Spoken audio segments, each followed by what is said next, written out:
We never know where life will lead us or what may hinder us along the way. But while every day can feel like one big question mark, it doesn't have to.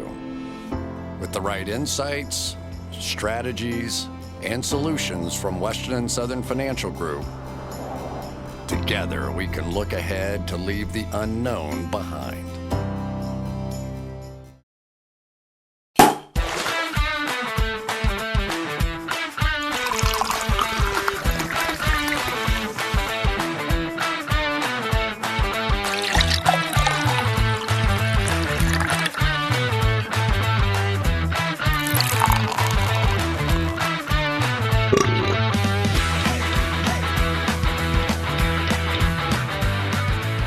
The snow could not keep us down for long, Mike. We are back in studio here in Cincinnati, ready to record 2-for-1 drafts. The Monday episode is much anticipated, too. We got Caleb Farley on this episode. We got Shaun Wade on this episode. My latest mock, your big board. Like, there's a lot of good content on this episode. It just sucks it had to get delayed. I know. The snow was pretty brutal. Like, getting here even today on a Tuesday was not the best experience in the world. I will say that. I had to pry open the gate to our garage by myself. It was unpleasant. I mean, producer Mike Quinn had to risk his life. We're walking distance to the office. I still drove. He still drove, but Mike Quinn has to drive here. He risked his life to get here, so we definitely appreciate that. The first 95% of the way in was fine. It's just trying to find a parking spot in downtown Cincinnati with the snow is brutal. Yeah. Especially when our driveway isn't clear. No, it's a disaster. It's a disaster here at the offices. Definitely need to open up with a handful of things. I got the story about my dad and the pit bull, but before we get into that, there's some Cincinnati news. Yeah. Pac-Man Jones knocked out a bouncer. How did you first find out about this story? I wake up Monday morning, my friend here is a cop in town, to a text saying Pac-Man Jones just knocked out the bouncer at Clutch. Clutch is like a new bar that opens in OTR, honestly, like 3 blocks from where we are right now. We're very close to where Pac-Man Jones, to where the scene of the crime. And to set the scene for Clutch, too, it's a bar in OTR, downtown Cincinnati, that I think doesn't believe in COVID. Yeah. Because if you walk in there, or if you see people waiting in line, there is no one in mass. Everyone's just having a good time. Say club in quotation marks. Yeah. And actually, the guy who runs it lives in my building. Oh, wow. And the guy who's the GM there lived across from me before he moved. So I know the people that are in charge of it. Maybe not the most upstanding of individuals there. I know someone who was arrested there on Friday night too, this past week. Oh, that's right. But Pac-Man, I awake to that text. I see he sends me a Snapchat of some things happening at Clutch, and then Pac-Man goes on to tell the story on Pat McAfee show that day about what happened, and it completely contradicts the TMZ report the next day about what happened from an eyewitness account, which is not too unsurprising given Pac-Man's history. We got to get Pac-Man Jones on the pod. We need to hear his version of the story. I still haven't been to Clutch for obvious reasons. It doesn't look like a good place to go. He follows me on Twitter. I should just hit him up. There we go. Yeah. There we go. That's called connections, baby. I did shop with him at a bar a couple years ago. You called him the best man cover corner in the NFL. Him and Revis. We need to get him on the podcast. That's incredible. All right, the story I wanted to rip today, bringing my dad back into the conversation. So my dad has this pit bull. His name is Cheech. And to set the stage for this pit bull, he's one of those dogs that looks and is menacing as hell. My dad trained him to be a monster. You know, like that Bill Burr comedian, that episode where he says the dogs embody your own personality. My dad would wrestle this dog to be the alpha male every night, and it's it became a monster. Yeah, you're not supposed to do that. You're not supposed to do that. So this thing, if there would be times where I forget my keys and had to get in through the back door, you start hopping the fence, it starts gnawing on the cement steps behind you. It's legitimately it's a psychopath. Anyway, this dog, however, is very friendly to people. It knows. It is very friendly to people, knows. People it doesn't know, it's not great. It's not friendly to any animal. Doesn't matter if it knows it, doesn't matter at all. It'll attack any animal. Yeah. One day, my grandma, who lives with my dad, it goes outside to smoke and forgets that Cheech was left in the house. Sometimes he'll sleep outside or whatever. Forgets that Cheech was left in the house, and you just leave an inch of that door open, he'll bolt out if he sees something. And then there's this lady walking her small little poodle-looking dog. Poodles are big. Like a little Shih Tzu. I don't know what dogs are. I know what dogs are, but I don't know a lot of dog types. My dad was coming off a pretty big bender and was in bed naked with this girl, one of my stepmoms, one of the few, one of the proud. He's naked in bed and hears Cheech bolt out and my grandma scream, and then he hears the lady scream. Dog comes barreling down. My dad has like, remember, talk about my dad, mechanic. He has like 6 cars outside. She grabs her dog, scoops her up, and Cheech is jumping to go get him. She sets the dog on the car. Like she's setting him on top and she's like trying to like keep him from getting attacked while the dog is not attacking her. He's trying to jump on the car to just eat this little Shih Tzu. We'll call it a Shih Tzu. My dad comes barreling out. Think about this. My dad comes barreling out naked, sprints down the stairs, probably still drunk or a combination of crossfaded, comes down, sprints out naked and tackles the dog. Not like tries to like, no, I feel like there were better solutions in place. Like you did not have to do it. He tackles the dog and like UFC fights it to the ground. And the way he describes it is he's on the ground naked, wrestling Cheech, who's a big, thick pit bull, and screaming at this random lady to run. And she's not. Like, she's like frozen. She's like, doesn't know what to do. And he's just like, run. And then apparently she eventually starts scooting away. And then like he has to like carry Cheech back into the house. But it's another one of those ones where like, think about it from her point of view. She's just walking by. This pit bull comes out. This naked dude tackles him, screaming to run. She tells the same story on a different podcast. And it's probably incredible. Why does he have an Austin tattoo also? She's probably thinking. Yeah. She saw the tattoo and was like, wow, this guy's made bad decisions in the past for sure. But was it a legal hit? I mean, this is a football podcast. Did he? It was a legal hit. It was a legal hit, not an unnecessary. He calls it like a Ray Lewis tackle. Like nice. Ray Lewis, by today's standards, probably had some tackles that maybe didn't. No, true. No, Ray Lewis was a monster back in the day. It was definitely like a Ray Lewis style hit. Let's get in the podcast here. No more Pac-Man Jones. No more Austin's dad and Austin's dad's stepmom / dogs. Let's talk my mock draft. And we're going to kind of shift roles here. Since I wrote this mock draft, you're going to read host picks. Role. Yeah, you're going to play the host role. Read picks 1 through 5, and we'll touch on some of the notables, some of the analysis, and go from there. Go ahead and rip this mock. Yeah, let's touch on it. Worst mock ever already, I can tell. Number 1, Jacksonville Jaguars select quarterback Trevor Lawrence out of Clemson. Number 2, New York Jets go Zach Wilson, the BYU QB. No surprises yet. Number 3, here we go, Eagles fans. Justin Fields, Ohio State. They trade up the Eagles with the Dolphins. That one's interesting. Number 4, QBs 1, 2, 3, 4 for the first time in NFL history. Atlanta Falcons select quarterback Trey Lance out of North Dakota State. And then number 5, Bengals dream, Penei Sewell drops in their lap.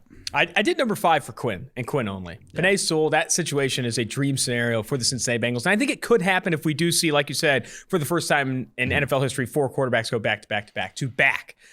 Let's talk about the elephant in the room, or the most obvious kind of outlandish, not outlandish, but outlier pick compared to other mock drafts. The one that's going to get you death threats. Yes, I did get death threats. Let me preface it with this. We had this mock draft come out yesterday, and I have obviously the Philadelphia Eagles trading up to go get Justin Fields.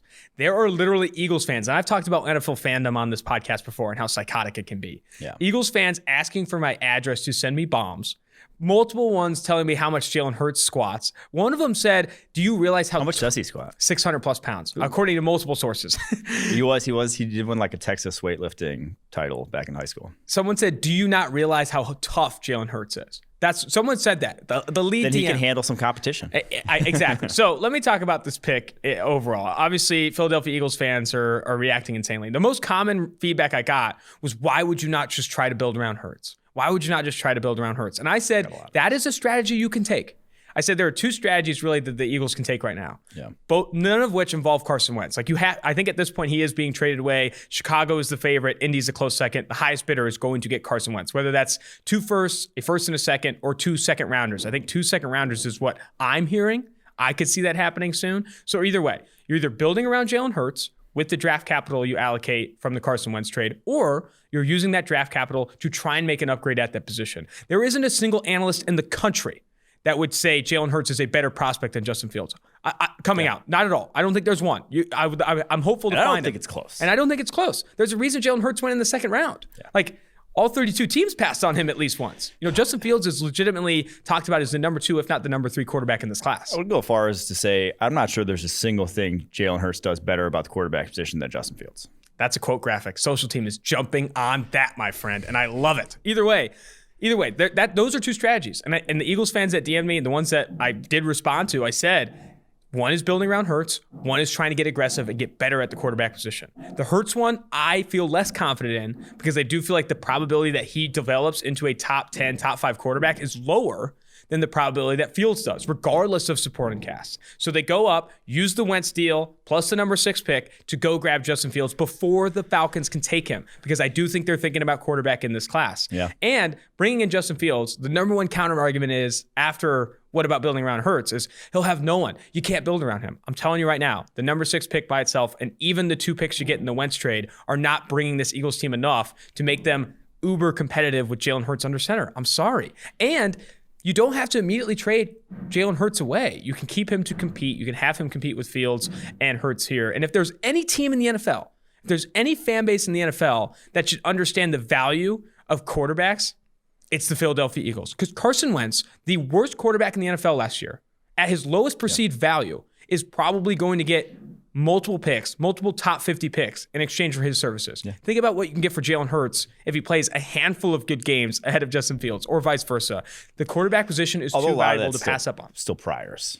A lot of that. No, people believe Wentz was MVP level at some point, so then they continue to believe that. No one believed Hurts was ever first round, so he has to kind of disprove that. No, so like absolutely. someone like in the 6th round, you're drafting Gardner Minshew. You're not all of a sudden going to get a second rounder in return just because he played well for a little bit. You're gonna have to really disprove it at that point from your prior opinion on a guy. But when you're drafting a guy number 3 overall, Justin Fields, where a lot of people have high grades on him, the prior is very good. Josh Rosen still got a 2nd round pick. Yeah. And the other thing is that some of the Eagles fans are saying you can win with Jalen Hurts. And I said the Kansas City Chiefs could win with Alex Smith. They went to playoffs with Alex Smith. Yeah. The following offseason, they said it's not enough. We need to go get the guy and trade it up multiple picks to go get Patrick Mahomes. This isn't the same situation because they don't even have a guy that's as good as Alex Smith. Jalen Hurts is not even that level. That's the thing. I don't think Eagles fans realize or want to accept that they won 4 games last year. You don't win 4 games when you're a good team. I'm sorry, you just don't. Yeah. You have 1 6th overall pick, 1 whatever overall pick is not going to transform your fortune next year. It's not. Sorry. And especially if you do get more picks in a Carson Wentz trade. Like, because the other thing is like, okay, you'd have to trade number 6 and maybe a future first, future second to come up. But if you get those picks in the Wentz trade and Wentz and the number 6 pick becomes Justin Fields, yeah, that's a steal. Unless that's a it's steal. a quarterback. That's the only one that can change fortune like that. All right, let's get to the next 5. All right, next 5. Here we go. Miami Dolphins at number 6, obviously after trading with the Eagles. They go wide receiver Jamar Chase out of LSU. Detroit Lions licking their chops because the top linebacker is still on the board. They go Micah Parsons out of Penn State. Carolina Panthers stand pat, not in the quarterback class here. They go tight end Kyle Pitts out of Florida. Denver Broncos, edge rusher Kwity Paye out of Michigan. A lot of upset Broncos fans. How does he see the field there? Dallas Cowboys go Caleb Farley out of Virginia Tech. That one's going to get mocked a ton, either him or Surtain there at number 10. Let's go with the Broncos one, though. I want to hear this reasoning. Kwity Paye out of Michigan at number 9. So the number one reason, so I do think he sees the field. With Bradley Chubb and Von Miller, by the way. Von Miller, 31, coming off a severe ankle injury and currently under criminal investigation.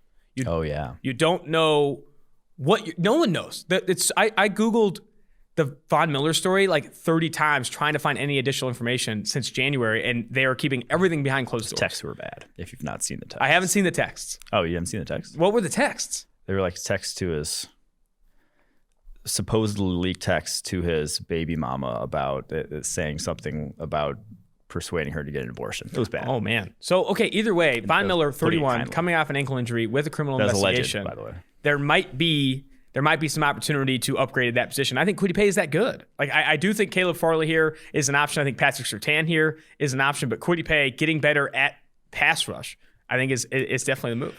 God damn it! I just laughed thinking about. Never mind that being a quote graphic because you talked about the quote graphic. No, that's not going to be a quote graphic. And then you mentioned too the Carolina Panthers not in the quarterback conversation. All 4 are gone. Like if all 4 are gone, taking the best player available like Kyle Pitts. And I think it was first the PFF NFL podcast that brought up how good Pitts would be in Joe Brady's offense and adding another weapon. Are you going to win the big dance with Teddy Bridgewater and all the weapons in the world? Probably not. But you put yourself in this situation. You put yourself in this bridge quarterback situation. You might as well add as many weapons as possible in the meantime. And then the other pick that I think I wanted to highlight was Jamar Chase going to the Dolphins. They trade down from 3 to 6, allocate some of the capital from that Wentz trade that the Eagles sent over, and then add the number 1 receiver in this class, in our opinion, or just a top receiver, whether it's Devontae Smith, Jamar Chase, I do think is a monster step in the right direction to building around Tua Tagovailoa, buying into this Brandon Beane level of roster development where we have the quarterback, or at least we think we do, and we're going to throw the kitchen sink at building around him. Let's start with the wide receiver position. Let's bring in Ja'Marr Chase. Yeah, and I wrote about Ja'Marr Chase last Friday, if you want to go check it out on PFF.com. Just breaking down basically strengths and weaknesses of his game, how he wins. And for that offense, now it's obviously going to be different this year, new offensive coordinator, but like with Tua Tagovailoa, I think he's their best sort of mesh with him. Now, obviously, Devontae Smith already played with Tua Tagovailoa, but I think for how Tua Tagovailoa wins, I think Ja'Marr Chase is your best bet there at the receiver position. Let's get to the next 5. All right, next 5. That's my role, excuse me. Sorry. I get to say that. All right, number 11, you have the New York Giants going wide receiver Jalen Waddle from Alabama. Steal. 12, 49ers getting Devon Smith. Typo there on the website. Devontae Smith from Alabama. That's your job. Number 13, we have the Los Angeles Chargers going Rashawn Slater, Northwestern. Love that fit. Minnesota Vikings getting offensive tackle Christian Darrisaw out of Virginia Tech. And then 15, New England Patriots, Christian Barmore, defensive tackle out of Alabama. And Patriots fans everywhere just let out a collective sigh. They're really upset with that pick. Yeah. I didn't get any bomb threats like I did from Philly for that pick, but they're not happy. They're too like high off the hog. They're still fat from all the wins, so they can't be that mad at all the championships. There probably isn't a fan base in the NFL that is. But they're just like annoyed at this point that they just haven't had a good draft pick in like 3 years. I don't know what it feels like, but I'm sure it's very difficult to come out of a dynasty and feel like you can't get right back in it. You know what I mean? Like other fan bases are way used to being bad. Like so many fan bases over the past 10, 15 years have been bad at least 1 or 2 seasons. Mm-hmm. The Patriots simply have not. Like they have been good even when Tom Brady was hurt that entire season. They went 11-5. Like getting adjusted to your roster is bad, your quarterback is bad, this isn't good, is not going to be easy. But starting with Giants picking Waddle over Smith. He's ranked higher on PFF's big board, and I also think adding some speed is big for that Giants receiving core. And San Francisco 49ers fans don't like the Devontae Smith pick. They think they already invested in wide receiver. They have Deebo Samuel. They have Brandon Ayuk.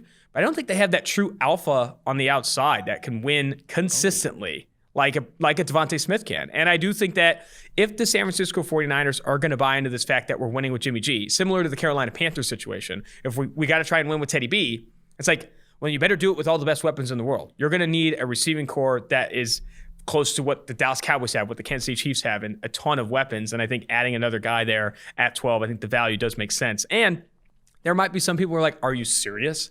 Devontae Smith falling to 12 with Chase and Waddle going ahead? Daniel Jeremiah of NFL.com had Devontae Smith falling to 14 after Smith, after Chase, after Waddle, all the way to 14 in the Minnesota Vikings. So I do not think this is as outlandish. And we were kind of first on this idea that Devontae Smith is not the obvious wide receiver 1.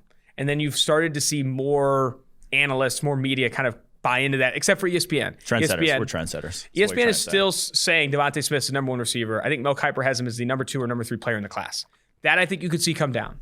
I do. I honestly think as you get closer to the draft, Mel Kiper is going to drop Devontae Smith down his board. Full stop. You could quote me on that. I do think that happens. Anyway. Okay. The next few picks here, Slater, the Chargers, is constantly mocked. Vikings adding offensive tackle, I think, is big. And for the Barmore pick, it's like, I've had this conversation about Patriots fans a ton. It's like, do not force a Mac Jones here because you need to try and get competitive fast. Like, we don't have an answer at quarterback. I've said this, I'll say it again. They should have taken in 2020. They didn't. But don't do this again in that you're going to try and find this quarterback that isn't even a top 4 quarterback in this class. You're better off building up the roster that is admittedly bad with a defensive tackle, with a receiver, continuing to add pieces at other positions, and hoping that you land a top 5 pick next year to go grab a Slovis, a Howell, a Rattler, or whoever it may be. I think characterizing it should have tanked in 2020 is not how I would say what they should have done. They should have realized that they have old position players who are still valuable. Guys like Stephon Gilmore, guys like maybe Jason McCourty, who have trade value, kind of like what the Jaguars did, realizing that, hey, Calais Campbell has trade value right now. Like, we have guys who we can flip for picks. Yannick Ngakoue has trade value. Let's flip them for picks, and then we'll have cap space also sooner rather than later on guys like that. And so they didn't. They stuck with it. They went into the no man's land of picking 15th in the NFL draft. And now they're completely, for what I would say, most likely out of this quarterback class altogether, unless it's Mac Jones. They're out of the top of the quarterback class. I don't think they're getting one of those top 4, unfortunately. If things went otherwise, if they're picking somewhere 8-9, they'd be in on one of those top 4, but they're not. So and the other thing I'll add about Christian Barmore before we jump to the next 5, and we'll get into this when we break down your big board, but Christian Barmore is the number 14 player on PFF's big board right now, the number 1 defensive tackle. He's sweet, man. Barmore's awesome. Good. And the next defensive tackle on the board is Aleem McNeil at 47. Okay, and Eric Eager said this in a Slack chat today. It's like he thinks teams will not overdraft, but draft Barmore higher, knowing that if you have a need at defensive tackle and you want to add some juice there, it's not going to come, on day 2, day 3. Like, this is not a deep defensive tackle class. Positional scarcity is a real thing in the NFL draft. And we'll actually get to, that's a good tease. We're going to get to that when we go to the big board, kind of tiering the classes at certain I'm a natural host, Mike. I know how to tease, man. Tiers. So well done. It's the pleasing where I struggle. Tease is every. I got it all. That's what they tell me. All right, on number 16, we got Arizona Cardinals going cornerback Patrick Surtain out of Alabama. Obviously, Patrick Peterson. They're parting ways this offseason. So the need there, obvious. 17, Las Vegas Raiders going Jason Owe, edge defender out of Penn State. I'm not sure he's gritty enough. 18, Miami Dolphins going edge defender Gregory Rousseau out of Miami. Staying home there. Washington football team at 19 going J.C. Horn, South Carolina. And then at number 20, we have offensive tackle Tevin Jenkins of Oklahoma State going to the Chicago Bears. So Patrick Surtain, I rarely have seen him mocked out after like 10. Like, everyone has him either going to Denver or Dallas. In this situation, I obviously have Denver grabbing Kwity Paye and then teams attacking other needs before that. If he falls to 16, and I know he's the 16th ranked player on PFF's board right now, but a lot of people see him as a top 10 player in this class. At 16, I really like the value for Arizona, especially with Patrick Peterson on his way out. I also went the Las Vegas Raiders, not addressing linebacker, not grabbing Nick Bolton or Jeremiah Owusu-Koramoah. I think the better positional value and the better player really at this point is Jason Owe of Penn State, a guy with legitimate juice, doesn't have the pass rush production, a young player. He is an arm and a leg better of an athlete and more explosive than what Clelin Ferrell brings to the table. And despite as much investment as they've made in the defensive line, talk bad about Clelin Ferrell. Like, they drafted Clelin Ferrell, Arden Key, Max Crosby, Maurice Hurst, signed Malik Collins in free agency, like Jonathan Hankins. Like, they've done so much to try and make up for the Khalil Mack trade. It hasn't worked. The only way you're really going to do it is if you buy into like a legit rare athlete. And I think that's exactly what Jason Owe is. Does he need to develop at the next level? Absolutely. But I think that makes sense to me at 17. After that, Rousseau. Max Crosby was a rare athlete, though. No, he was. Twisted. No, that man had a freaky combine. He did. No, you're right. I think weight was the thing, right? And adding weight was the big thing. But Miami, Gregory Rousseau, I like that. I like him staying home. It's way better than the pick I continue to see is Najee Harris at 18. I don't think you should go running back if you're Miami at 18. I think they got no needs, though. No other needs. They have needs. I'm telling you right now, they've got needs. And Rousseau at 18, I think, is awesome. Horn over some of the slot cornerbacks I like in this class at 19. And then Chicago, best offensive tackle available, meets need here. And Tevin Jenkins. All right, let's kick it to the next 5 then. We got the Indianapolis Colts at 21 going wide receiver Rondale Moore out of Purdue to try to replace T.Y. Hilton there. That's another stay home. Yeah, stay home, although he's from Louisville. Kill me. Tennessee, No, I get what you're saying. Straight down state. I think he might actually be from the Indiana side of Louisville. Oh, let's go. So, your money. At 22, we have the Tennessee Titans going Azeez Ojulari out of Georgia, edge rusher, to pair with my boy out of Boston College there, Harold Landry. Number 23, New York Jets, Rashad Bateman, the Minnesota wide receiver. Number 24, and again, not running back. At number 24, Pittsburgh Steelers going Jalen Phillips, edge defender out of Miami, to replace Bud Dupree, who's likely to leave in free agency. And then Jacksonville Jaguars at 25, Trayvon Moehrig, the safety out of TCU, because they just need help in that secondary. Yeah, I think I'll start. I think Azeez Ojulari is a constant mock. I love Rondale Moore to the Colts, and I know Colts fans do too. A lot of Purdue fans love that fit. Bateman to the Jets, I think, is something you've seen a ton. Let's start with Jalen Phillips to Pittsburgh. Okay. You see a lot of running backs mocked to the Pittsburgh Steelers or offensive linemen. I do think that offensive tackle or edge is the play for Pittsburgh with where they're at and where we think the draft does fall. I think they can get a very good edge defender or a very good offensive tackle in this class at 24. You don't have to force a quote-unquote need at running back. And as for Jalen Alex Phillips, Highsmith, though, as a rookie. Like, he was No, I do too. And I do too. And you don't have to to start Jalen Phillips out of the gate. You know, if you want to give Highsmith the opportunity to start, or say they do re-sign Bud Dupree, What they want is a consistent cycle of really, really good pass rushers. Yeah, and they love those athletic freaks on the end. You got TJ Watt, Bud Dupree, Highsmith, and you add Phillips in there. Like, that's a rotation that keeps this defense from regressing as far dominant as people D-line. Holes in the secondary get kind of covered up a little bit there. And Phillips is rare, man. We're working to get him on the podcast. And I talked to Gregory Rousseau about him, and like, he's rare. I also talked to... He tweeted me last Friday when I tweeted about Trevor Lawrence. Who did?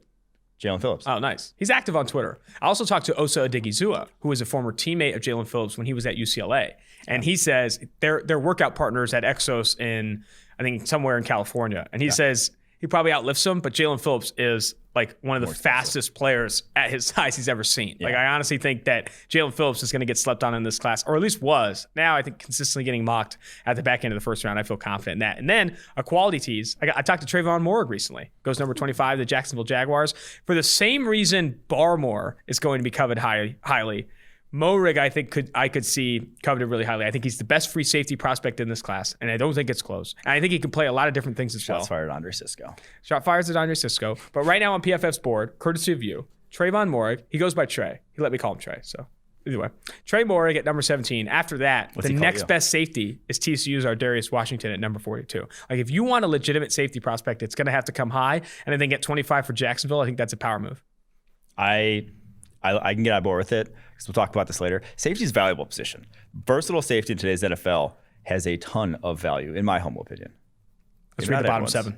But, all right, last portion of the mock. Cleveland Browns linebacker. Everyone's got them going linebacker. Jeremiah Owusu-Koramoah out of Notre Dame. Baltimore Ravens, Elijah Vera-Tucker out of USC to fix that offensive line. New Orleans Saints going quarterback Mac Jones out of Alabama. I do love that fit. I wonder if he falls all the way to them. Green Bay Packers going Kadarius Toney, wide receiver out of Florida. Gotta love it. Wide receiver, not really going to happen, but still gotta love it. Number 30, Buffalo Bills going Asante Samuel Jr. out of Florida State. I could actually see that. Number 31, Kansas City Chiefs going Dylan Raduns. Radens. My fucking bad. Out of North Dakota State, the offensive tackle / could play interior offensive line for them early. And then Bucks going offensive tackle Samuel Cosmi. Let's start with that one. Yeah. That one jumped out right away because they just signed Donovan Smith to a deal. And now they got Tristan Wirfs. Donovan Smith, I think, could be a cap casualty this offseason. If they look to sign Levante David, they can save a decent amount of money. $14 million in cap space with zero dead cap if they release Donovan Smith. Ooh. Should they do that? They just won a Super Bowl with Donovan Smith. And he's coming off the highest graded season of his career. I'm not saying it's likely, but he could be. And the reason for that is that Levante David, Shaquille Barrett, and Chris Godwin are all free agents. Yeah.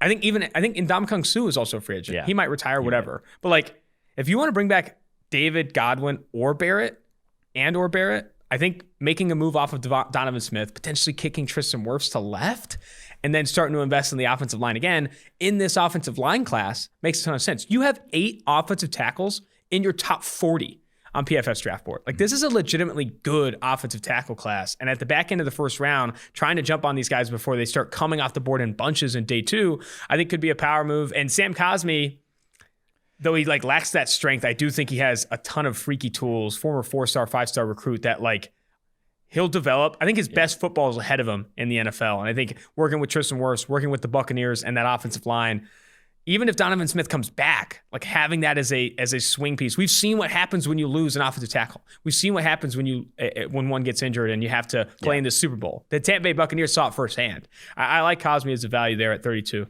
All right, other one I want to touch on, Buffalo Bills. Give me the rationale here for Asante Samuel. Because I'm a big fan. I love Asante Samuel Jr. I think he belongs in the first round. I think the Buffalo Bills do a really good job of developing cornerback talent. And as much as I like, Josh Norman, Levi Wallace working opposite of Tre'Davious White, I think trying to get better at that position every year is smart. As much as you like that. As much as I like it. Well, I mean, being kind of sarcastic. I do think that they need to get...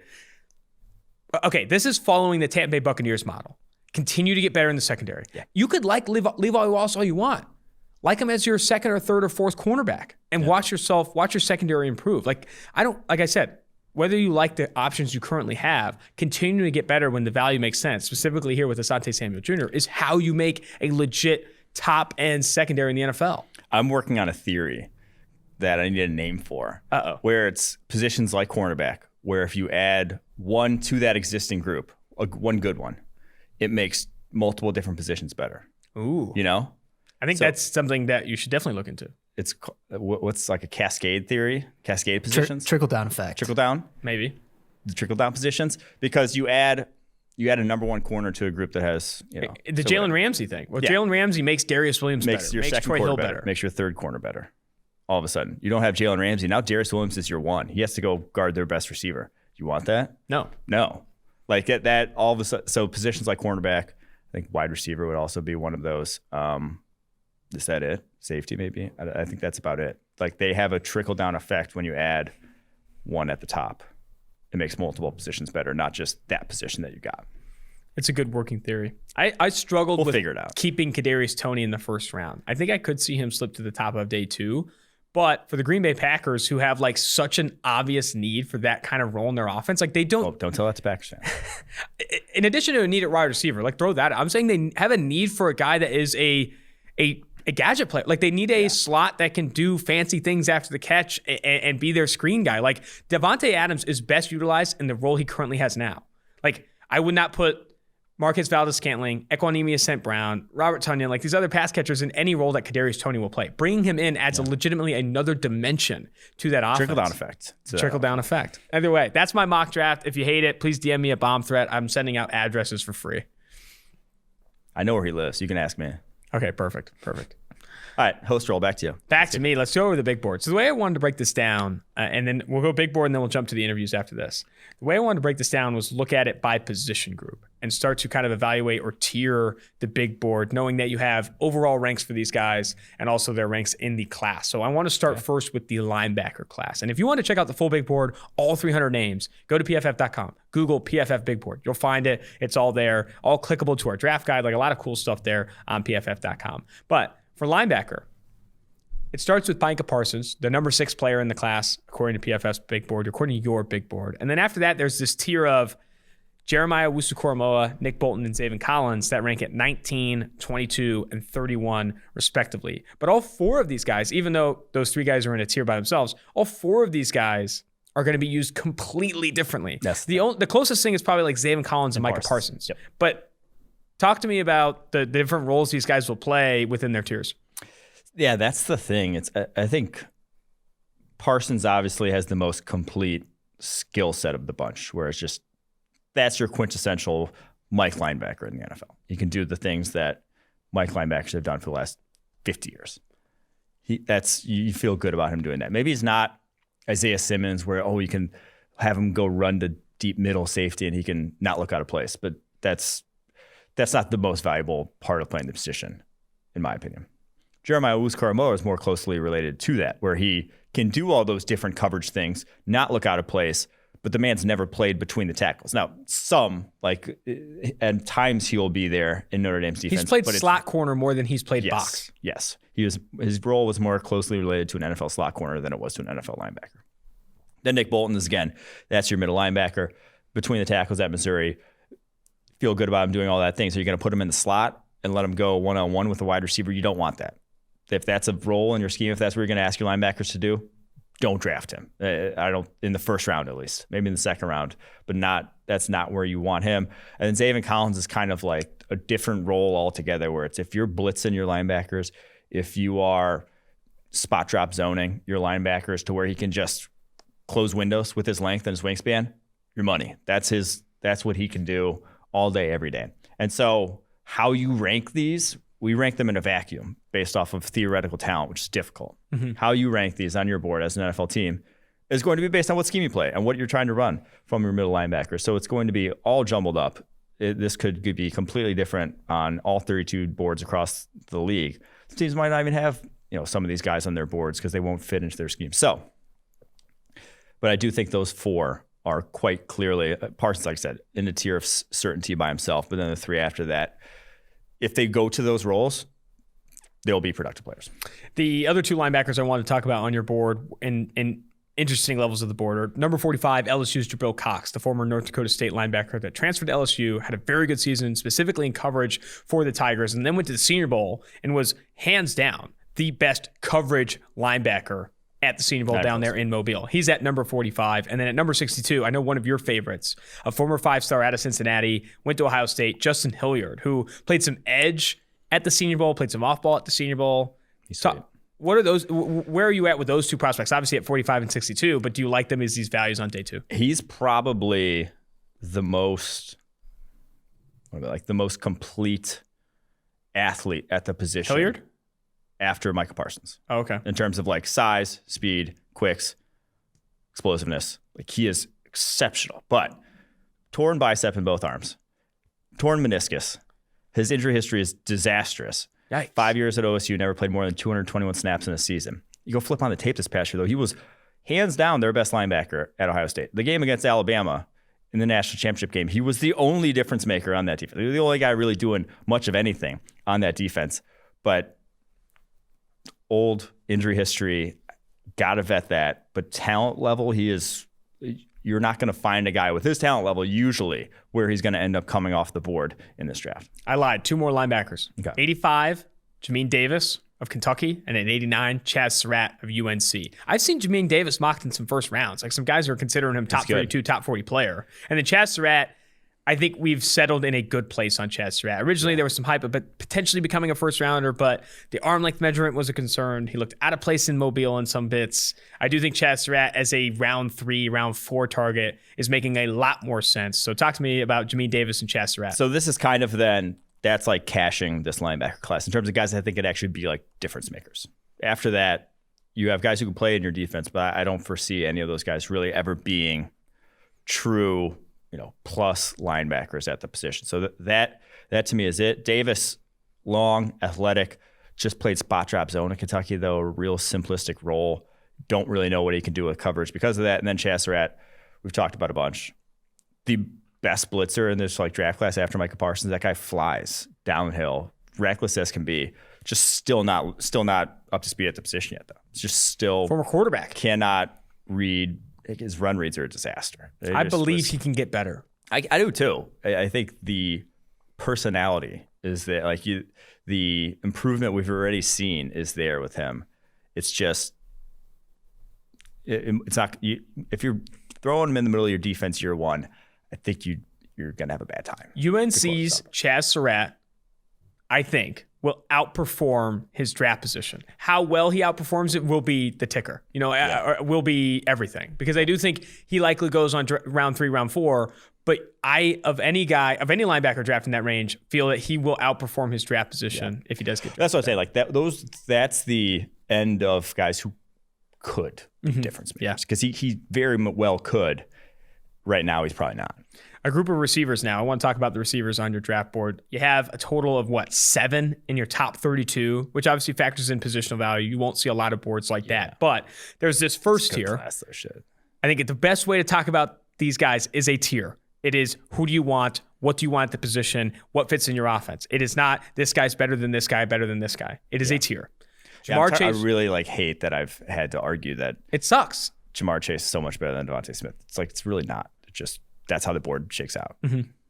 So number 4, you have Jamar Chase. Number 7, Jalen Waddle. And number 8, Devontae Smith. All guys inside the top 8. All really talented receiver prospects. Guys, you're buying into having a ton of success in the NFL. And guys where, you could wait to the second to get a good wide receiver. That's been proven on countless occasions over the past decade. But you're not going to get skill sets that these guys possess. You can get good wide receiver, but these are rare skill sets. Jalen Waddle is a rare blend of speed, quickness, and ball skills. Devontae Smith is a rare natural receiver.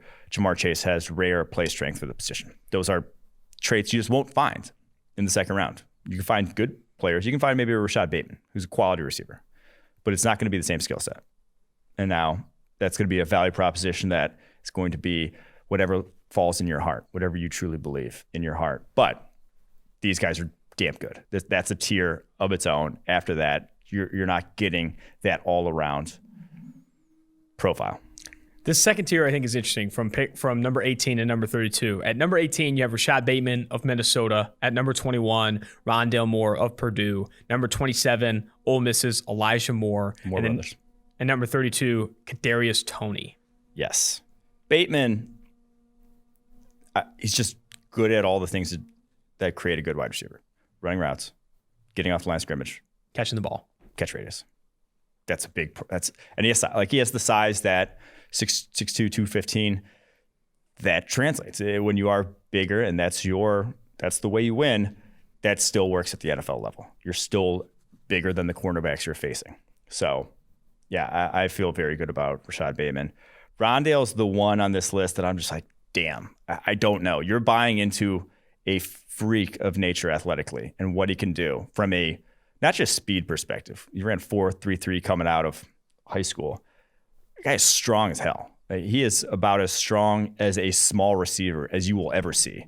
Contact does nothing to him when he's running his routes, but the routes he's running are slants, pop screens, pop passes.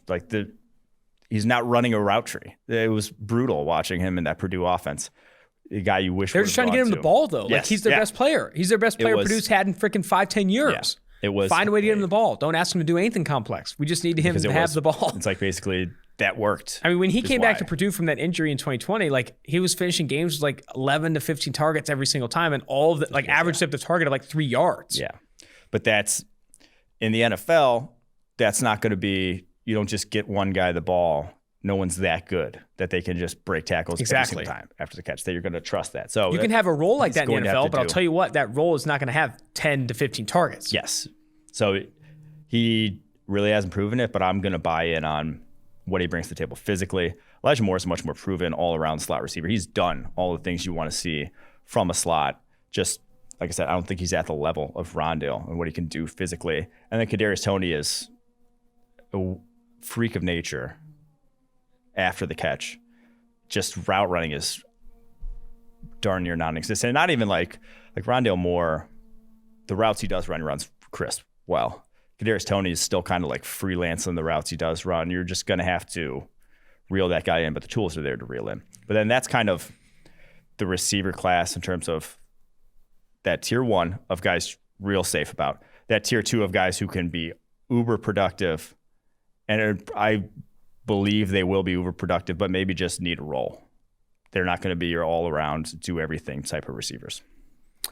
And Elijah Moore, already a friend of the podcast, was on a previous episode, and Rondale Moore will be on the podcast in future episode. We have him booked, going to talk to him very soon. All right, let's jump to the edge class now, because I think you have 5 edge guys ranked inside the top 28. But you've said this 1,000 times. Everyone's edge rankings are going to be different because it is a pick your favorite flavor. It's Baskin Robbins in this class. I think you've even said that. Kwity Paye right now is your number 1 edge defender at 11, friend of the pod.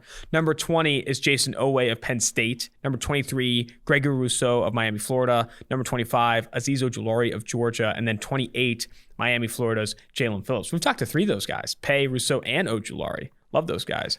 Let's start with Paye, and why is he the number 1 edge in your opinion? Paye and Oweh, the reason why they're 1-2, they're too freaky to fail. They are too absurdly gifted athletically and physically, and what they have to rush the passer, that it'll get there. Like, it's not there yet. It's not there yet for any of these guys, though, really. Ojulari is the most advanced one in this class. He's 240 pounds. He has the serious, and he's not even necessarily as explosive as either Paye or Oweh in terms of just his get off. And those guys are doing it at 265 and 255. Those guys are 15, 25 pounds on them. So Paye and Oweh, just the freakishness and the fact that they've already graded out fairly well. Like, we saw improvement distinctly in Paye from 2019 to 2020, even though it was only 4 games this year. We saw distinct improvement in Oweh, especially in the running game this past year, and how he played and used leverage on the line of scrimmage from 2019 to 2020, from part-time player to full-time player. Yeah, he didn't have a sack, but he still graded out well as a pass rusher, over 80, better actually than Yetur Gross-Matos did a year ago. So, and a much, much better athlete. Now, that's why I feel like, year 1, I'm not sure any of these guys come in year 1 look like Chase Young. I feel fairly strongly that none of them will, in fact. But year 2, year 3, year 4, the light switch flips on for some of these guys. For Paye and Oweh, you can be talking about top 5, top 10 type of edge defender in the NFL with how, like I said, freaky the skill set they bring to the table is. Does the edge group kind of die after this? I know Ronnie Perkins is a guy you really like, and that's currently, I think, ranked 61st on your big board. I know, but is there any guys that you really like after these 5? Because I think there is this drop-off in overall athleticism and production at the edge defender position. Yeah, I like Carlos Basham, out of Wake Forest, Peyton Turner out of Houston as your bigger, might be run first edge defenders early in their career, may not, and more like not pocket everyone's pushers. cup of tea. I just don't think either of those guys are ever couldn't be top 5, top 10 edge rushers in the NFL. That's not the skill set they have, but they can be consistent pocket pushers and edge setters. That can be what you can get. I think Ronnie Perkins from Oklahoma, who's 61st on our board, Joseph Osai from Texas, who's 65th on our board, and I'd even throw in Joe Tryon from Washington, who's all the way down at 86 because he really is he's too far off. Have the physical skill set to be productive in the NFL. They have the tools.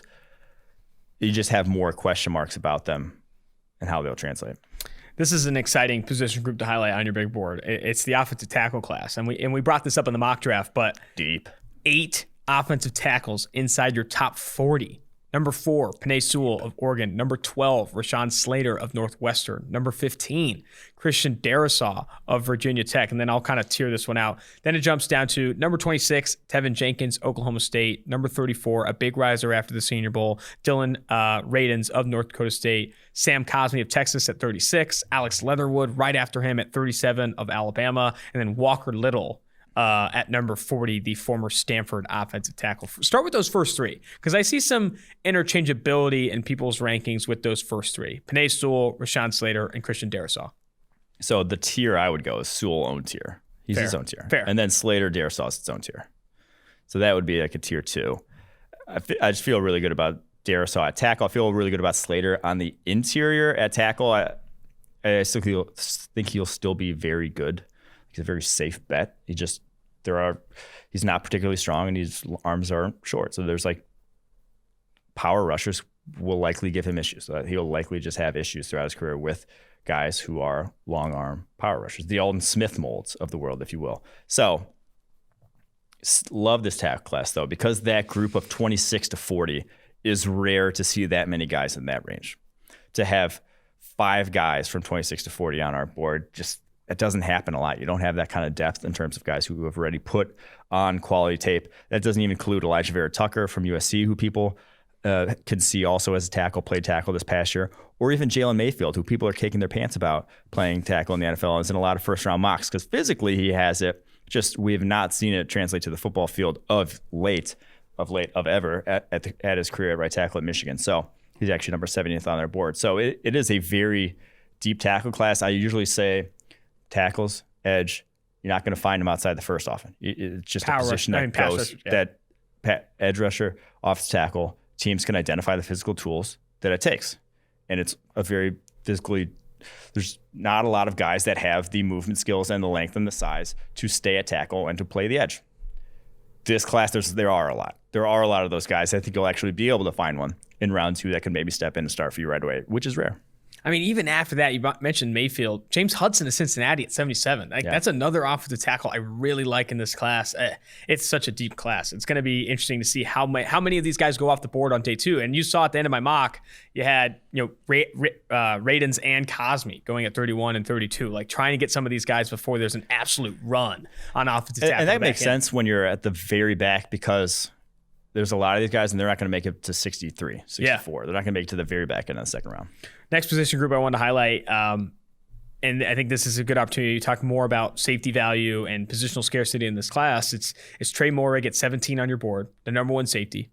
And then after that, there's this tier of Ardarius Washington at 42, the other TCU safety, Elijah Molden, who you're calling a safety, played a lot of slot corner at Washington at 49, and then Richie Grant, the Senior Bowl star and former UCF safety at number 50. Why is Trey Moehrig, an arm and a leg better than the rest of the safeties in this class? It's one, the production. He's done it on the football field already. Led the NCAA in pass breakups each of the last 2 years. And then physically, like the size, the length, the explosiveness, the speed. He's a little stiff, not quite as just an all-around athlete as you would love. There's no Derwin James coming out. That's for sure. But the safety position is incredibly valuable. To us, it is a top 5 most valuable position after quarterback in the NFL. It gets slept on by the NFL because I think there's not a lot of guys who have a versatile enough skill set to covet. Like not a lot of guys can play deep, box, slot, but the guys that can in our grading are seen as very, very valuable in terms of PFF wins above replacement. The guys that can actually make plays and do that. To me, that's Moehrig. Now, he did a lot of quarters. That's what they did, split field stuff at TCU, but it takes a versatile skill set to play off quarters and to stick with wide receivers. Oftentimes that turns into basically man coverage at some point on deep routes. So Trayvon Moehrig, I think we've seen enough from him, and he has the physical, like I said, tools that, no, he's not going to be Derwin James, probably not going to be Jamal Adams in the box, but I think he can play deep, play in the box, play in the slot, and basically do whatever you want in your defense. And that's the 17th player on our board type of valuable. That's funny. When I talked to him, he brought up Jamal Adams. He said he watches a ton of Jamal Adams, wants to be as versatile, as physical as Jamal Adams. It might be tough, maybe not the same size. He mentions that. He says maybe not the same size, but I want to play with that leadership. I want to play with that physicality. I want to play with that mindset that Jamal Adams plays with. And I think you could see him that. Maybe not have the same impact, and play the exact same role. But I think you could see him having that. He's a big cerebral dude. When you hear the interview, and I think it'll play either Wednesday or Thursday. When you hear the interview, you'll see like the guy is a very smart guy on the back end. They talk a ton about his role and how much of a chess piece role he played in those two high looks with quarters and stuff.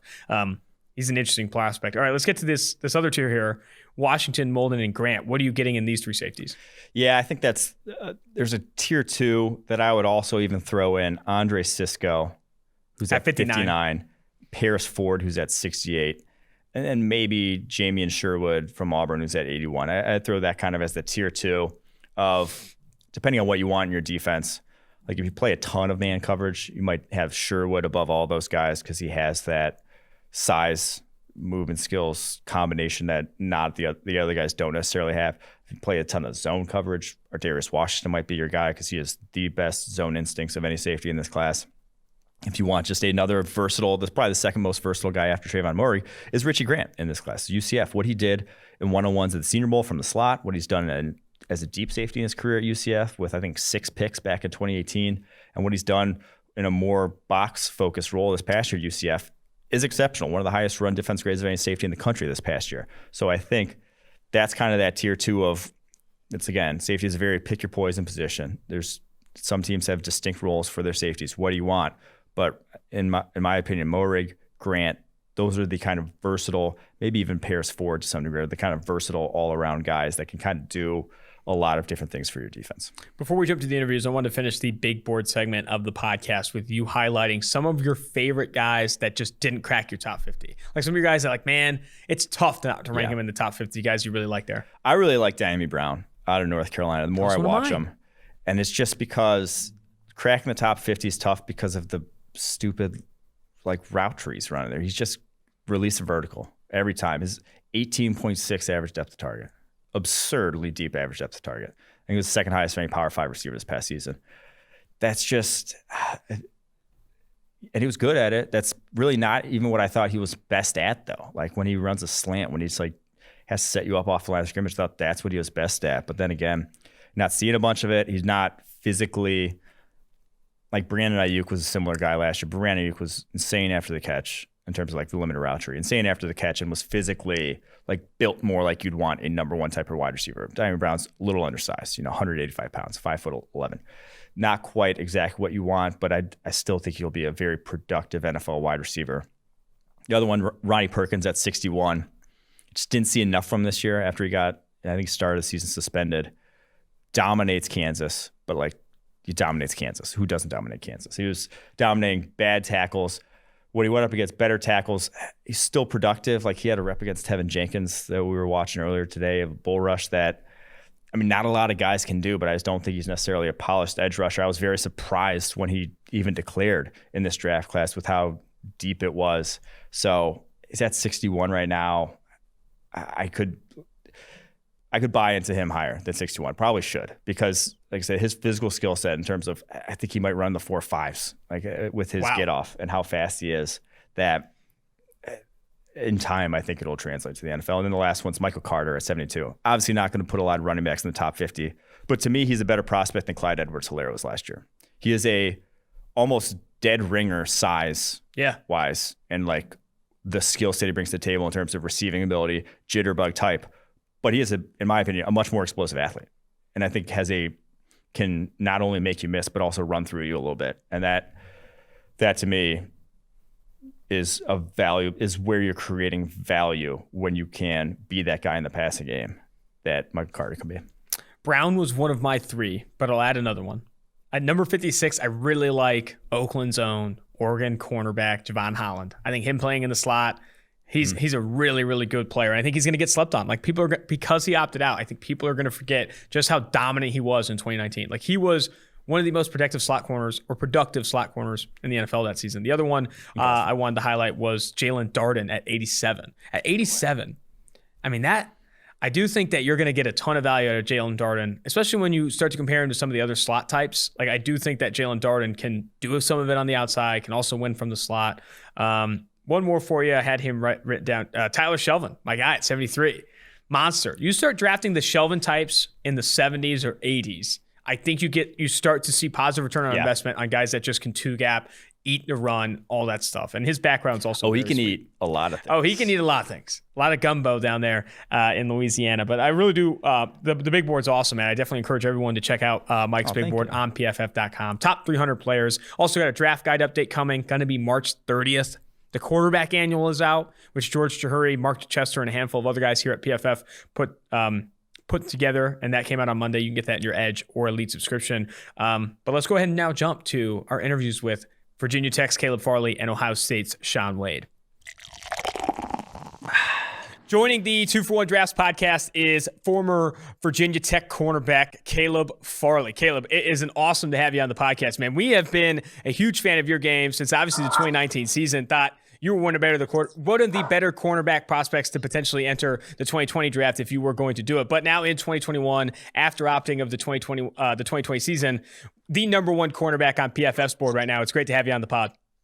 Man, it's great to be here. I always was a fan of PFF in high school and my early years in college. So it's just an honor to, be recognized by you guys and to have me on the show. That's sweet, man. I appreciate that. Yeah, lifer, a PFF lifer like myself. I appreciate that. Let's talk first about, what have you been doing? I think that's the number one question probably on a lot of teams' minds, a lot of analysts' minds. What has Caleb Farley been doing to work on his game since opting out of the 2020 season due to COVID concerns? I talked to Gregor Rousseau a couple days. He's saying he's in the best shape of his life. He's in the best shape of his life because all he's done is just like worked out and watched film for like a full year. I'm sure you're in the pretty same boat.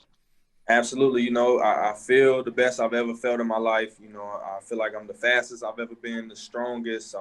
My body fat percentage, just the overall look and feel. I just been doing a lot of working, a lot of body work and rehab, and trying to install the fundamentals of the cornerback position.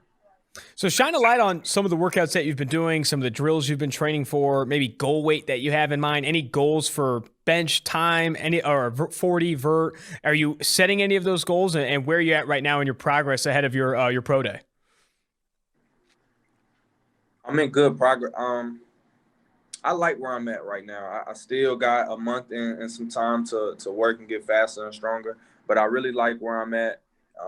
My goal is to, have the best numbers at everything, the 3-cone, the shuttle, the 40. I plan to put up a lot of reps on the bench press, and I just want to come in and be a guy that excels at everything they ask me to do. I'd be interested to know your perspective or your idea of what the most important or most representative drill, like combine drill, is for the cornerback position. I talked to Tristan Wirfs in the past, and he said broad jump is so important for offensive tackle. Explosiveness matters so much at that position. I'd be interested to know what you think, which drill best translates onto the football field when you're actually in pads playing corner. For me, I think it's going to be getting on the field, putting your cleats on and running around and showing how you move on the field with your feet, making cuts. And then when the ball is in the air, if you can attack it and show off some great ball skills, I think that's a strength of mine, my hands and being able to read the flight of the ball and attack it at its highest point. I think for a corner, that would definitely be one of the most important things I would look for. Going back to, your 2019 season, which was somewhat of a breakout season for you at Virginia Tech, you had a really good game against UNC. That was one of the tapes that I feel like is one of those banner tapes in this class for you. What went into that season and what kind of all came together for you in 2019? Because I feel like you put your best tape out that year. What do you think all came together that year for you? Well, coming into college as a freshman and being thrown in the fire, never having playing defense, was being a quarterback all my life. And just after having I would say, an average year, a down year for me and my personal goals. Coming back, one thing for me was to just be the best and to go for that and believe in myself. And when I stepped on the field every game in 2019, I wanted to dominate my competition. I truly didn't want to give up a ball. And I just wanted to listen to my coaches and play within the scheme and execute it as well as I could. Some tough matchups that year and even in previous years at playing in the ACC. Talk to me about some of the best receivers you've gone against in your collegiate career. One guy I always take my hat off to because we had a great battle. We competed the whole game, all 4 quarters, was Chase Claypool, Notre Dame. And I got to play him on my birthday at Notre Dame, primetime NBC, and it was a blast. It was a fun competition. I feel like they had a really good quarterback in Ian Book. He was smart with the football. I thought I had him on some, but he pumped. He held it and pumped. And it was just a high level football game. Yeah, man. Chase Claypool too, very quickly dominating in the NFL. Not surprised by that. Talk to me about what kind of goes into a game week or preparation for you heading into game weeks. How much film are you watching? What are you looking for when you're opponent scouting? Say you're watching a Chase Claypool's tape ahead of it. And do you also do any self-scouting? Do you look at yourself and the games that you've played of late? If you're giving off any tendencies, I'm interested to know what you look for on film specifically when you're preparing for a certain team. Yeah, absolutely. I think it's important to look at yourself and to kind of see what your opponent is watching. Also, and I do study film on my opponent, but not so much as I do, the offensive coordinator, just because, a opponent is just the guy in front of you. They kind of change every week.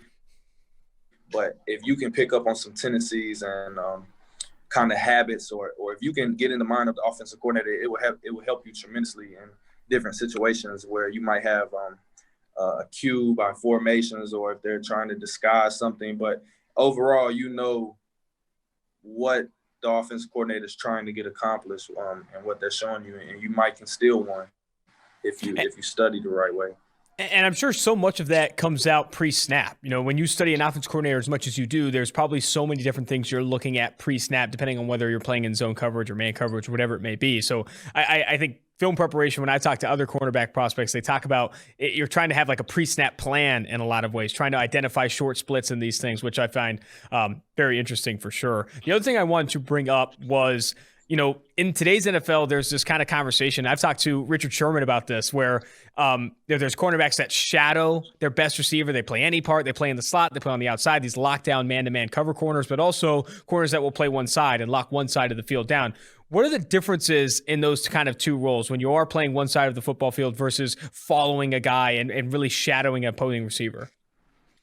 I think when you're only playing one side of the field and I feel like you're kind of protected to a certain extent. You can rely on your coverage and your technique, and you don't have to go too far out of that. And when you go to covering and following a guy, I think it puts you in a position where the offense can try to set you up to be in a bad position or make you think or get you moving, and they can play with you a little more. So it gets a little more tricky, but you have to really relax and stay true to your technique and just compete.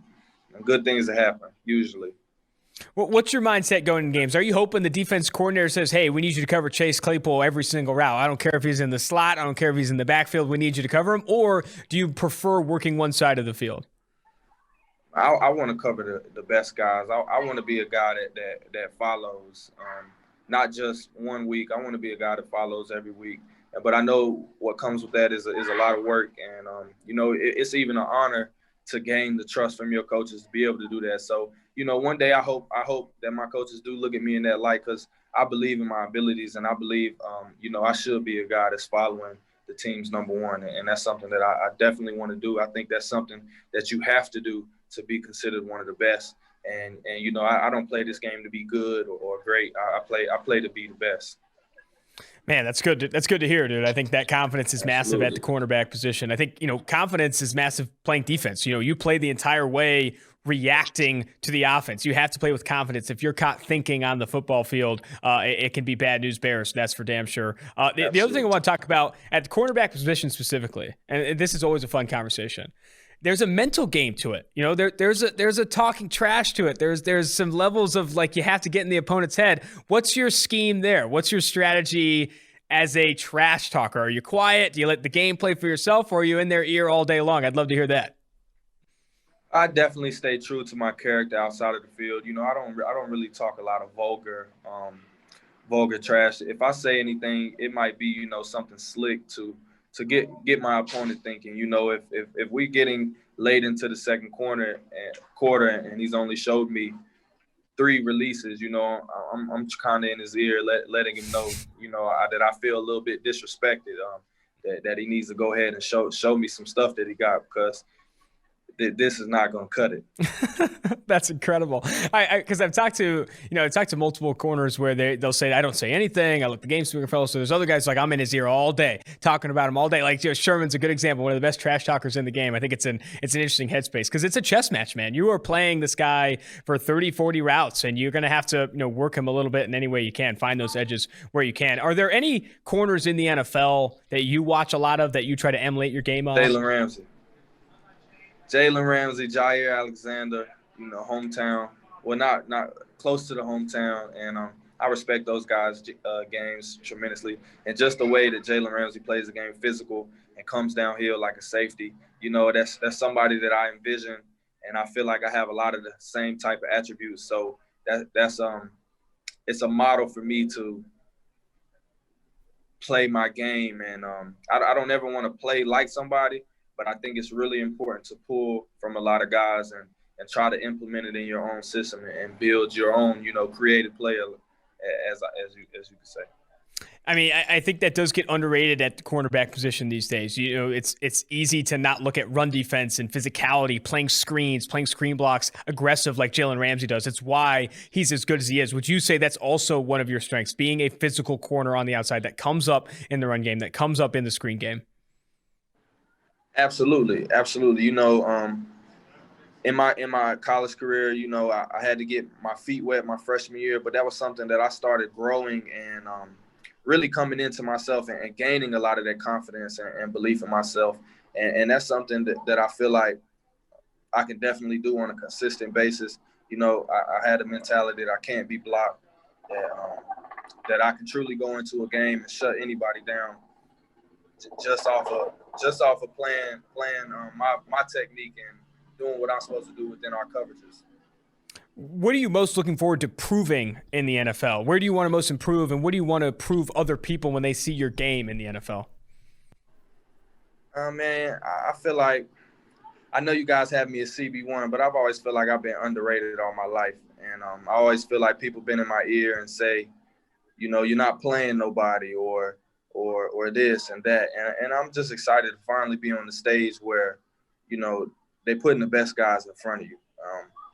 And I plan to dominate as I have, to get to this point. So it's just going to be exciting. It's going to be a new experience for me, but best believe I'm going to love every second I'm out there, and I'm going to be biting down on my mouthpiece every second I'm out there. Fantastic stuff, Caleb. I really do wish you the best of luck moving forward in April's draft, during your pro day, and all those things. And hopefully we can get you back on the podcast again, because this has been great. Absolutely. Give me a ring anytime, man. Appreciate you guys. Of course, man. Welcome into 2-for-1 Drafts. Now here with Ohio State's Shaun Wade. He's there in Dallas working at Exos with Jamar Chase, Rondale Moore, and the like. Working out with some absolute monsters, dude. This just draft class is chock full of freaks, but I'm sure working next to Rondale Moore and such has got to be pretty entertaining. Yes, sir. Yes, sir. It definitely is. So what exactly are you working on right now with the virtual combine? You're probably looking forward to your pro day. Is that, I'm guessing, late March is maybe when Ohio State's pro day is? Oh yeah, March 30th is our pro day. Just working on different skills. Working on the combine drills like everybody, bench press, 40 different things like that. Just trying to get all that accuracy that and just master as much as I can get up and just get the best out of me. So Are you setting any goals specifically for any of the drills or any weight goals, any of that stuff that's at the top of your mind? Oh yeah, I'm trying to gain weight. And during the season, I was probably like 190, 188. Usually I play out 195. I lost a lot of weight, so play at 195. So I'm trying to get back to 195 between that 195 200 mark. So. Gotcha. Looking at, you obviously decided to come back to Ohio State for your 2020 season, played a lot more outside corner for Ohio State compared to playing kind of a slot box role for the Buckeyes in 2019. Talk about the biggest difference or the biggest change from your 2019 to 2020 season and maybe some of the things that you learned kind of making that role switch in that defense. The role switch was definitely different. First of all, COVID happened, so yeah, definitely didn't get the reps that I wanted on the outside corner in practice. Especially with the Big Ten. Big Ten was just different from every other conference, canceling with the season and different things, so I didn't get the reps that I wanted. But at the end of the day, it definitely was different, just being on our island, playing against a lot of different receivers and different things like that. I definitely enjoyed it. Enjoyed the season with the Buckeyes, and we got to our goal. We just didn't accomplish it, which is the national championship. So that's what I came back for. We got there. We just didn't accomplish it. So. Yeah, went against a very good Alabama team. I'll tell you what, that offense was insane. First Heisman winner we've seen since Desmond Howard. You're working with Najee Harris down there in Dallas. You know how insane that offense was. So something that I love about your game is the physicality and the positional versatility you play with, and you see that on your 2019 film when you're working from the slot, playing some box safety and those things. Mm-hmm. What do you feel like that's a key strength for you in this draft class? Do you think that's a separator among these other defensive back prospects? Oh yeah, for sure. Even 2018, I played safety too. Played some safety, played nickel in 2018, and 2019 played box, like you said, played that nickel spot. Played a little bit of corner when Damon Arnett got hurt, so I was playing a little bit of corner too. And in 2019, I just played pure corner. So it's just that versatility that I can play every position on the field. I can do everything. I can make tackles, tackle big running backs. I can guard the quick guys. I can guard the big guys, guard the elite tight ends in the league. And I can just do everything. I'm very smart, and I have great ball skills and just make plays in general. So. Man, you brought up the COVID year and making a transition from the position you played in 2019 outside corner without the practice, without the offseason, just had to have been an absolute grind. I think that's going to get underappreciated in this pre-draft process. But in a given game week, because obviously playing the multiple positions you did, how much film are you watching in a given game week? And what are you looking for exactly when watching opponent film or even film of yourself? Watching film, it's everybody does it different. So with me, usually I get in the facility early. I go talk to my coach. We have like a one-on-one meeting of the game plan, what we got. I just think of it. If I agree with him, I agree with him. If I say, I was watch this game and I feel like this will work on them, we'll talk about it. He'll think about putting it in the game plan. Then after that, I'll go watch some film by myself before practice. Get a good like 30 to 45 minutes. Watch some film. Usually I'll start with personnel. And I start with receiver splits, and then I'll break down the receivers. So we'll have practice that Tuesday. I'll break down the receivers that Wednesday by myself. On Tuesday, I'll watch splits and personnel. And then Wednesday is breaking down each receiver that I'm a guard. And then Thursday, I watch like 3 games by myself and go through what I know and what we go in practice about splits, personnel, different things with the back line and different things like that, and what defense we're going to run that week. That's how I do it. So. Yeah, I mean, it's got to be a detailed approach. Working at defensive back, film study has to be so important because you're always looking to kind of identify route concepts, identify tendencies in your opponent receiver. I kind of think about it similar to edge defender versus offensive tackle. When you're pass rushing, you have to look at what your opponent's doing to kind of find his weaknesses and those things. I also want to bring up, the matchups you had this year. You had an all-star crew, man. You went against some really good receivers in the Big Ten, obviously on your way to the national championship game, went against some good receivers, including Devontae Smith in that game. Who were some of your toughest matchups this season? And, talk to me about those guys. Devontae is just a great receiver. He can do everything, very smooth, silky, drop good in his routes. And Alabama just know how to get him the ball in general. If you really watch that game, they just got him the ball in space, and he's definitely a space guy, and it's hard to tackle a guy like that in space, and he made plays in general. Ty, what's his name? Ty Freigel from Freifogel, yeah, of Indiana. Yeah, Freifogel from Indiana. He's nice, big receiver, has very, very strong hands. He's nice. The one from Penn State, he always been good. Mm-hmm. He's been there for a little while, so he's pretty good. Jahan Dotson. Yeah. There's a couple of receivers. You got Rondell. Played against him my freshman year, my redshirt freshman, his freshman year. He's a beast. with them strong legs and just cuts that he has. He's very insane. explosive. Yeah, he's very, very explosive. So I played against a lot of good receivers. You got Waddle. Even though he was hurt, he still is a threat regardless. So it's just a lot of receivers I played against. But it's really the quarterbacks. These quarterbacks that I played this year are it was very, very accurate. The one from Indiana, a lot of people underrated him right now. He's very, very, even though he throws off his back foot a lot, if you really watch the game, how he was throwing the ball against us, he was putting the ball in the right spot. So I really like him. You got Matt Jones. Shout out to him, Duval Nation, from the city. So, Matt Jones is a great quarterback, can do everything. He got a great O-line in front of him. It's just a lot of different quarterbacks. You got Trevor Lawrence. Who else? It's just a lot of people that we played this year are great quarterbacks and different things like that. So I want to dive into the Devontae Smith matchup a little bit more because you've probably seen in this pre-draft process, people are talking about Devontae Smith as one of the better receivers in this class, but the concerns with him are his size. He's the Slim Reaper. He goes by the Slim Reaper, a little bit on the skinnier side.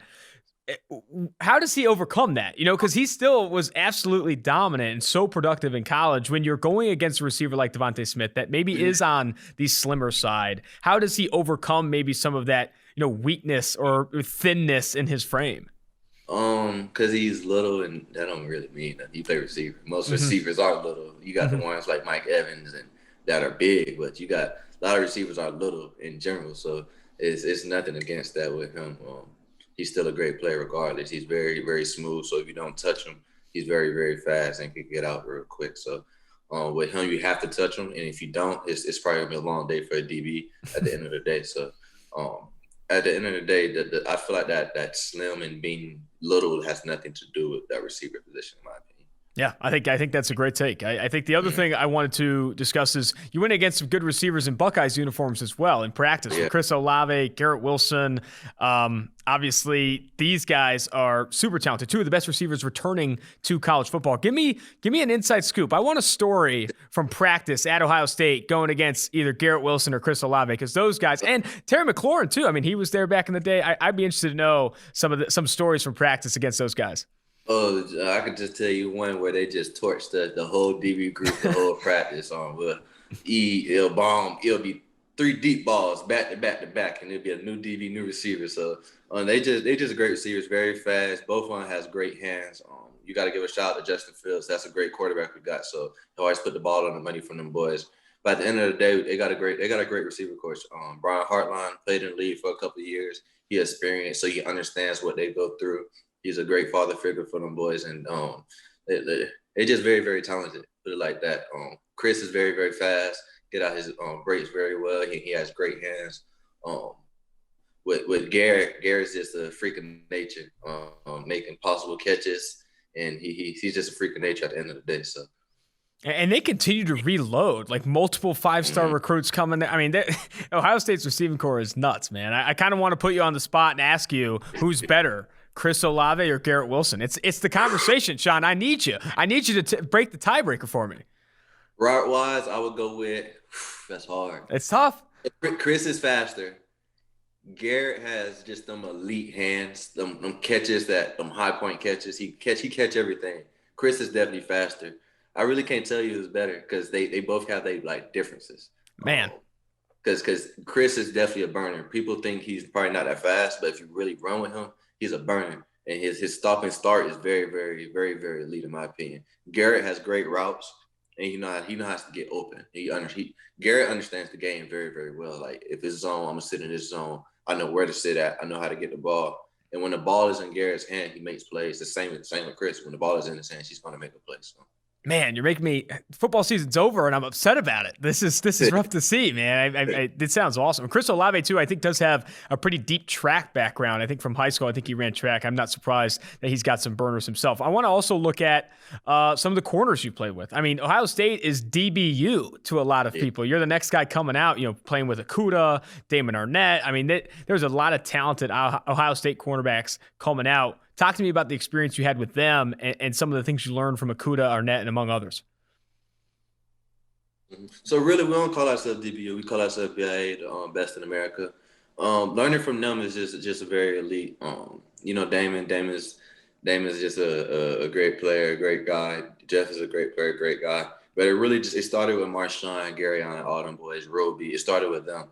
And really just learning from them, going back and watching their film. And when they come back and teach us stuff. You got Denzel, I played with him. A lot of people don't talk about Denzel like that, but Denzel is a great player.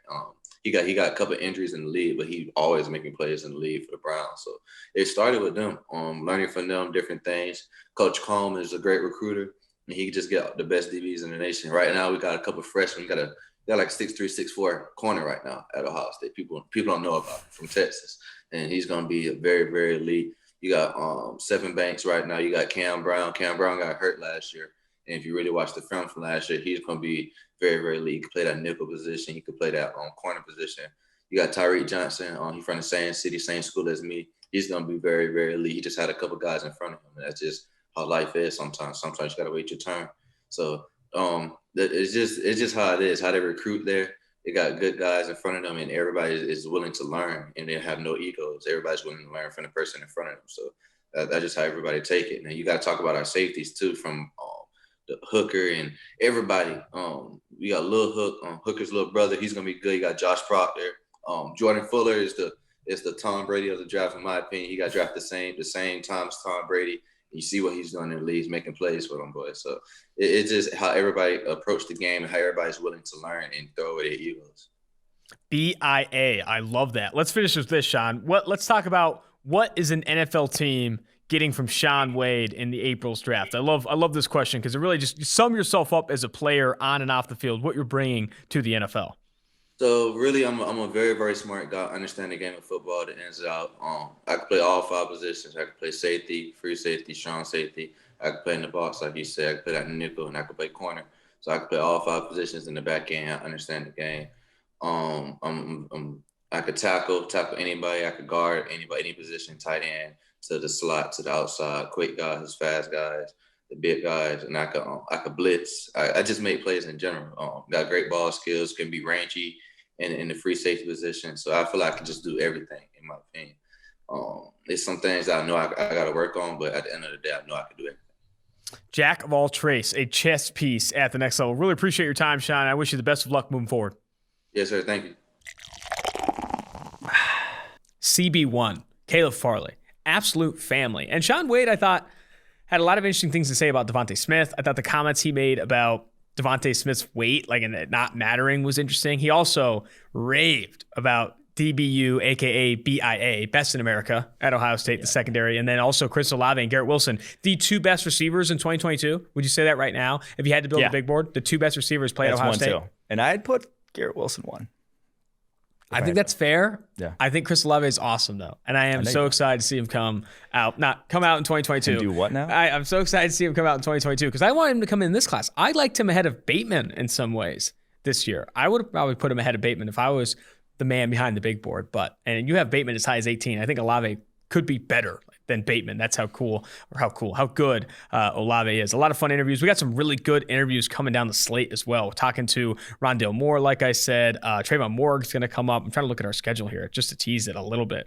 Trayvon Moore, Demetric Felton, Benjamin St. Juste of Minnesota, Levi Wuzurike of Washington, Diami Brown, Osa Odigizua. Got Walker Little coming on here pretty soon. A lot of cool interviews coming up. Jalen Darden. Jalen Darden's another one.